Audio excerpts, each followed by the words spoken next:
Hey everybody, so today we're going to talk about PRI-G. Now I have used this stuff for about the last 6 or 8 years.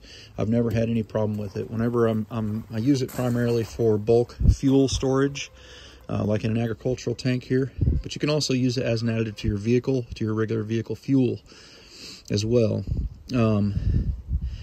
And I've had fuel stored for, I've used it up to 2.5 years after I purchased it, and it's always worked fine. I've never gotten any engine codes or pulled any engine codes or anything like that. It does a good job of keeping gas real stable.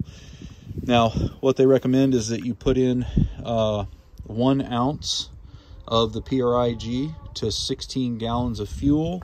So in this tank, I've got a little over 85 gallons, so I just put in 5 of the 1 ounces.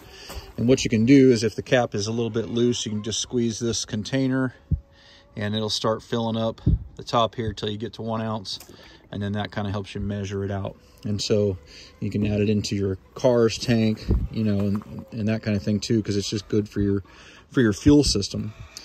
But anyhow, this stuff it's reasonably priced, and it really works well. I have never had any issues with it. They also have a version called the PRI-D for diesel engines, and that works good too.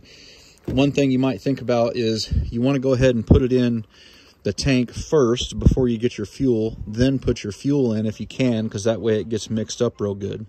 Otherwise, if you can't do that, then what you do is you just go ahead and take your pump and just recirculate the fuel about a little bit, so that's what I'm doing now, so that it gets real good distribution and everything in your fuel.